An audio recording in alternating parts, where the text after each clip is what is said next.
What's up, YouTube? Welcome back to the Knicks Cave. I'm Jan, the Knicks fan, your host, and let's get right into it.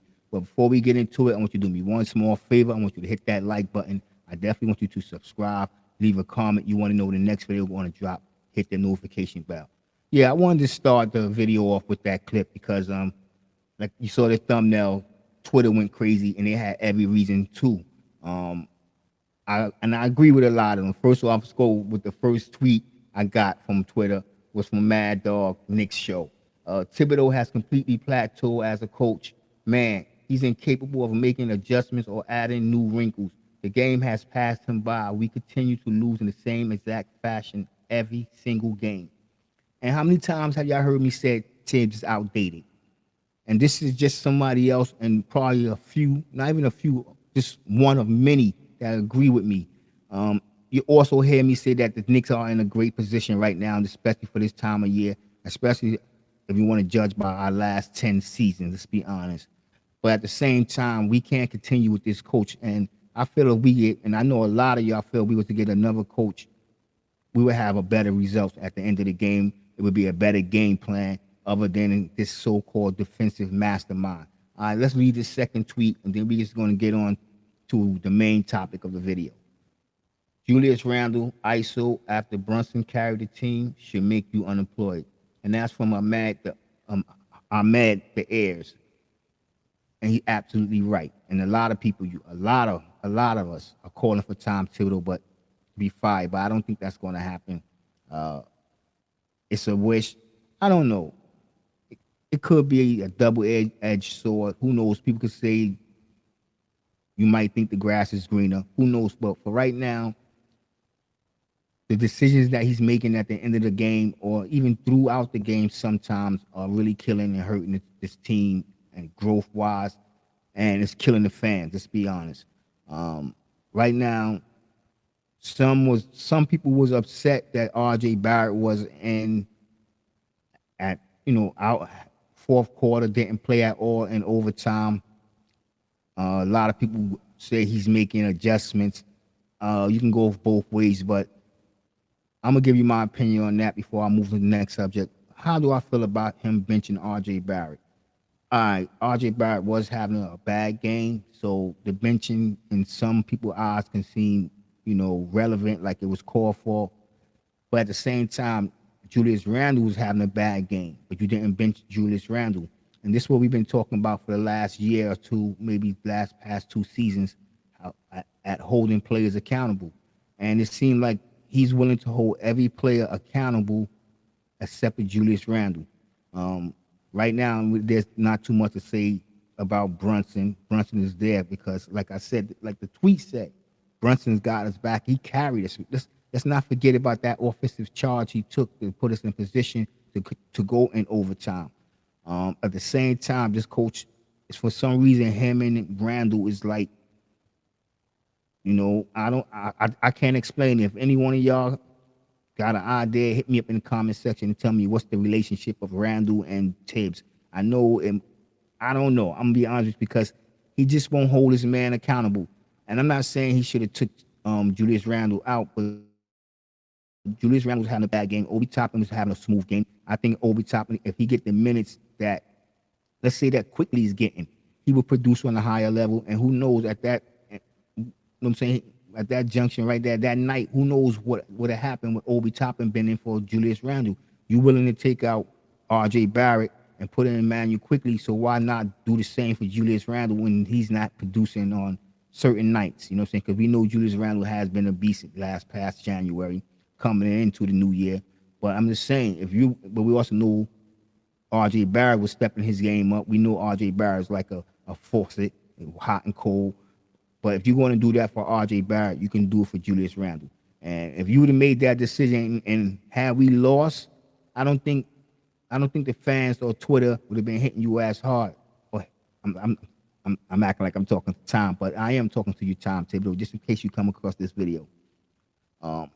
If you would have lost the game but have subbed Julius Randle out for Obi Toppin, and Obi Toppin came in and made a couple of baskets, and there would have been a struggle down the stretch, and not just got blown out the way we did. You know, the score won't reflect the way the overtime ended, but yeah, the way we got handled in overtime, I don't think fans will be coming at you as that we are coming at you right now. That's just my opinion. All right, let's move on to this next subject real quick. Uh, in my opinion, y'all let me know what y'all think in the comment section, but let's get right into it. Cam Reddish went out. You know what I'm saying? It was reported by Ian Begley that when Cam Reddish stepped to one of the assistant coaches and expressed his displeasure about the minutes that he's playing, he's been on the bench. Now, this is speculation that this is why Cam Reddish is on the bench, and it's not because of his production. It's not because of his injuries. It's because him and Tom Thibodeau had a little riff or something, and we all know, or we all can speculate, because we see what kind of coach Tom Thibodeau is when it comes to his favorite players. You can even call it nepotism, but it can't be because he's not related. But at the same time, Tom Thibodeau have his favorite players, and that can explain what I just got finished talking about with Julius Randle. He have his favorite players, so no matter what, he's going to play them players. In all honesty, there is no reason Cam Reddish should not been playing. We didn't draft him, excuse me. We traded for him the 21-22 season. We gave up Kevin Knox and a 22 first round protected pick, and we received Reddish and Solomon Hill and a 2025 second round pick. There's rumors going around that the Knicks is willing to let Cam go for second round picks, 2 second round picks. Knicks still trying to work out a deal where they can get first round pick or whatever. Like, Cam Reddish is going to come up in my next topic, my next conversation as well. But for right now, I'm not even going to say the Knicks, but you could say the Knicks management, because they should have been talking to Tom Thibodeau. They done Cam Reddish dirty. If he wasn't going to play this man or give him the opportunity to play, y'all should have not traded for this guy.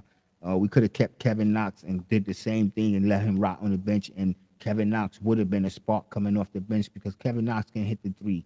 We all know that. I don't know.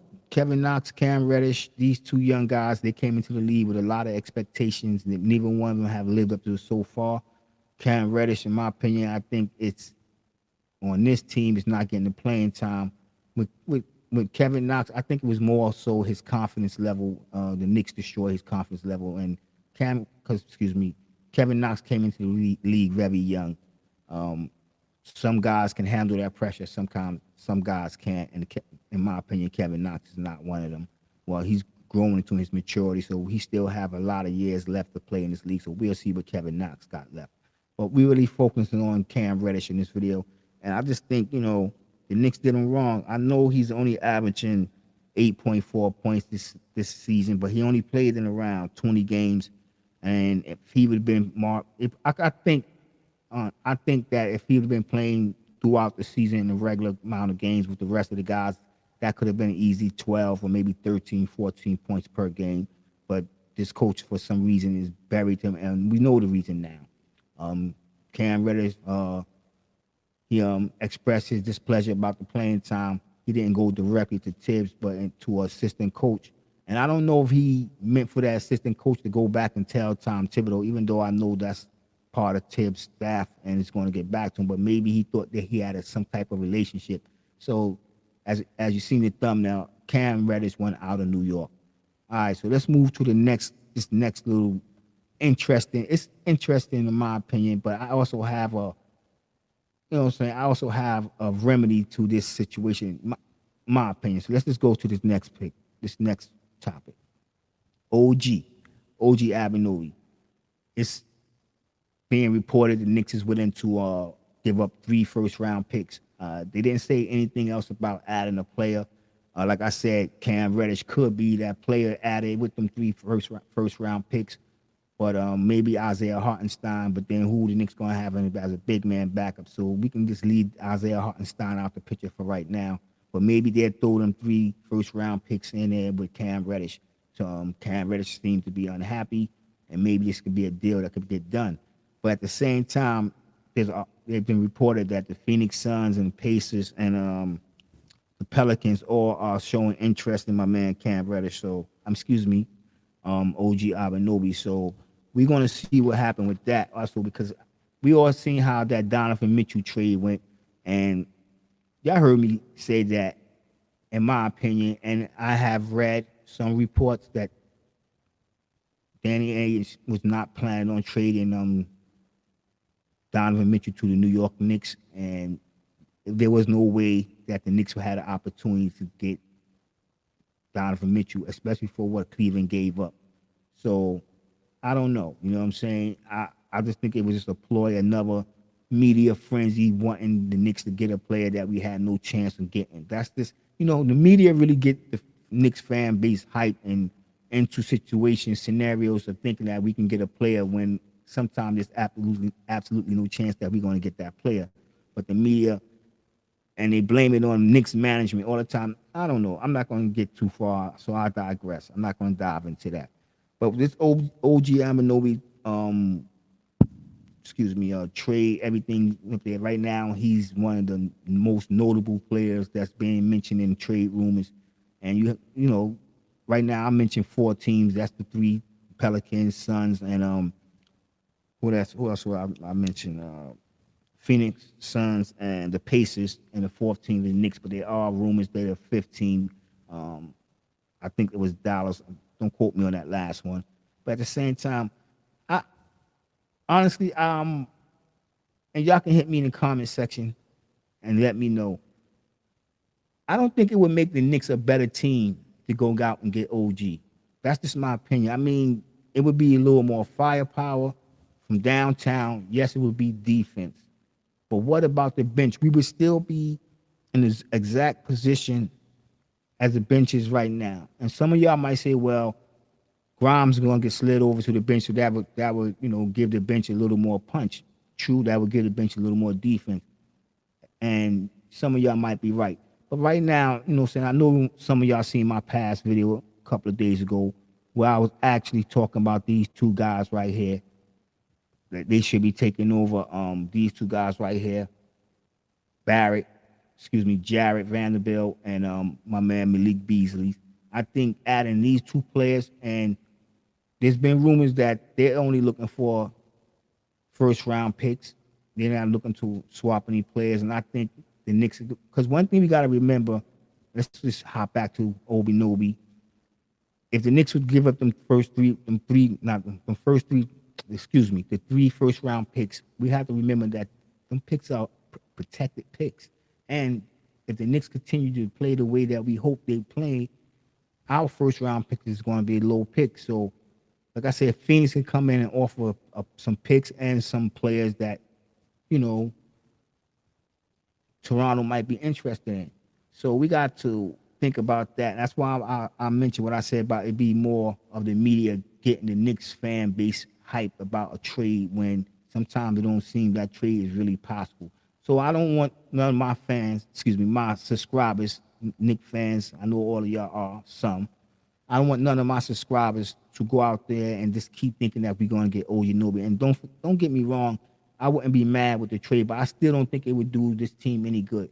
Like I said in my last video, I like Jared Vanderbilt. I like the energy he brings off the bench, the defense. He can spread the floor. He's a good 3-point shooter. And I also like Malik Beasley. And the Jazz are looking to trade both of these guys. And I think the Knicks can figure out a way, even if they're going to add a player, and it wouldn't really have to be a significant player, because I think the Jazz, want to make a move. I can't really say what's going on in the Jazz right now, but they're trying to get rid of these 2 guys, and the Knicks can bring both of these guys in with 1st-round picks because we have the picks, and I think they would make these 2 guys will make the bench stronger, will make the Knicks stronger as a team, because we got Malik Beasley coming in. He's going to give us 14 points, and then we got Vanderbilt, who's going to give us the defense, and not only that defense, he can stretch the floor. And if we want to go small, we can go small with the 2nd unit, which I think would be a good idea sometimes, because a lot of times teams do go small with their 2nd unit. We can have OB in there at the 5, or we can have Vanderbilt at the 5, so they can switch the positions around. We can have Malik Beasley in there my dream scenario was having Cam Reddish somehow coming in there, and I know it would create some problems for McBride, coming off the bench because we're gonna have Quickly there, and we're gonna have um, Grimes or whatever the case may be. No, Grimes will still be in the starting lineup. We're gonna have Malik Beasley, and we're gonna have I'm stuck on that guy. We're gonna have Jared Vanderbilt, and then we have let me see, we have Jared Vanderbilt. We can move him over to the 5 some nights, or we chop in the up at the 4. Then we can see who out of the 3. Well, in my opinion, we can move Malik Beasley over to the 3, put Quickly at the 2, and then we still have McBride right there as a 5. And I like that some nights, depending on the big, what bigs are out there, because we can always slide Jericho Sims in, and depending on what kind of night, or we topping, or Jared Vanderbilt's having, they could be the 4, or one could be the 3 still, you know what I'm saying? And have Malik Beasley coming at the 2, or if Quickly go down or Quickly having a bad night, he can be our our backup point guard. McBride still learning. We can just be switching up the rotation. It doesn't have to get stuck to a 9-man rotation. And that's the thing with Tibbs' offense right now. That 9-man rotation, not willing to go to other players when certain players are not having good games. All right, y'all. Y'all tell me what y'all think in the comment section. And with that being said, I want everybody to stay safe, stay healthy, God bless, and peace.